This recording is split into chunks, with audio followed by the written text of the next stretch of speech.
As soon as I saw this headline online today, banned hit and run driver who mowed down girl aged 10 and left her in a wheelchair is spared jail as the victim's family reacts with anger. But I just saw the headline and I didn't even have to read the article to know that this was another story, yet another day, another story about a woman committing an act of absolute atrocity against a child, and she gets away with it as good as scot-free.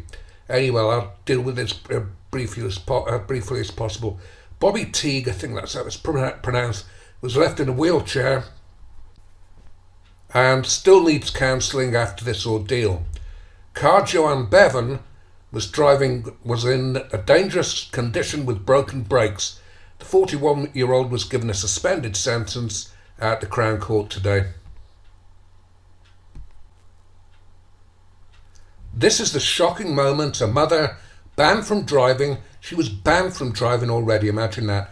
Mowed down a 10-year-old girl before driving off and leaving her unconscious in the road. Now, there's a video incorporated into the article. I haven't watched it because I have no wish to watch something like that. But this little girl, Bobby, was making her way home from school as she crossed the road in Sunderland last year when Joanne Bevan's car hit her. The 41-year-old mother of three was driving despite having been banned from the roads a year earlier and her brakes not working properly. After crashing into the young girl, she drove off but later handed herself into the police.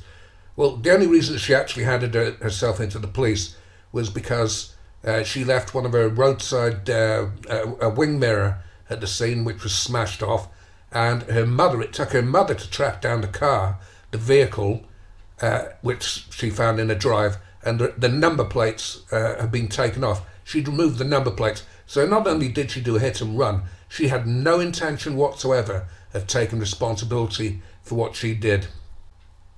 And it mentions here how horrified the family were when the judge just gave her a suspended sentence. CCTV footage shows the youngster being knocked sideways and thrown into the air before horrified passers-by come to her aid. Jolyn Perks, prosecuting, told the Crown Court how Bobby was knocked unconscious, suffered a fractured pelvis and head injuries when she was hit. Mr. Perks said she doesn't stop in what clearly was an obvious impact on a young child. The child was still unconscious when her mother arrived and she was in a great deal of pain.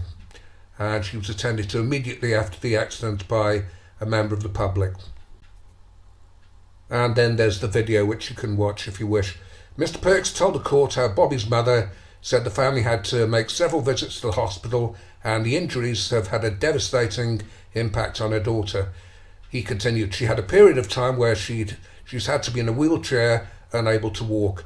He told the court how an investigation was made by the child's mother and the vehicle Bevan had been driving was found on a driveway, missing a wing mirror and the number plates had been removed.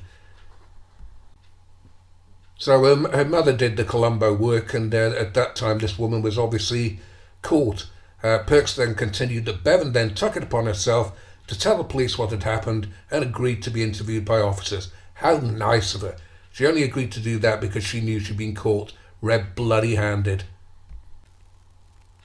And to make it even worse, the vehicle was in a dangerous condition, the brakes were damaged. So she's already banned from driving, and she's driving a vehicle in a dangerous condition with brakes damaged. She smashes a little girl to pieces, then drives off, removes the number plate. Can you believe that she didn't go to jail? I mean, of course, because, as I say, this is now a daily occurrence. So she admitted causing serious injury by driving whilst disqualified. She also pleaded guilty to driving while disqualified. Why are you repeating that, Mail Online? Having no insurance, failing to report an accident and to produce certificate of insurance, failing to stop after a road accident, and permitting danger of injury due to a vehicle. If this had been a guy, this would have been a minimum 5-year sentence. And then the defence lawyer does their job, and they're just doing their job. They're trying to do the best they can for their client, so I'm not blaming them, but you can see what's coming. And he said, or she said, Vic, Laffy, whatever. I think it has to be said that from the outset, Joanne Bevan does deeply regret what happened to this young girl. Yeah, right. so much so that she drove off and tried to make sure she didn't get caught. She's 41 years of age, irrelevant, and she has 3 children of her own, irrelevant, and one is virtually the same age as this little girl. Oh, that's making it sound even worse. Imagine if she'd had her own children in the car and they'd all got smashed up. What a bitch. Clearly she has made 2 very serious errors. The most obvious one being driving at all whilst disqualified, and driving the vehicle in the condition that this one was in. She had the good sense to contact the police and go into the police station and admit her guilt. She didn't have a choice. She was caught. And he told her, and here it comes, that she'd been suffering from mental health problems and personal problems. Well, we all have personal problems, and most people at some time in their life do have mental health problems, but women are always hiding behind this, and inevitably she then goes on to try and hide behind her children, as this guy defending her says she did not want to rely on her 71-year-old father or eldest daughter to look after her 2 children if she was handed a prison sentence. So classic woman, men can't hide behind their children, only women can. Laffey told the court how they both lived some distance from where the children were settled, and he said it will punish her children. They will be punished for what she has done. They should be taken into care and given to responsible parents. Because like I said, imagine if she's prepared to knock a girl over and do this, imagine her driving with her kids in the car. And all of the comments in the comments section are against this ridiculous treatment of her and why she didn't go to jail. And I'll just read one out. What does it take for a woman to be in prison these days? Yeah, exactly. A hell of a lot more than this, apparently.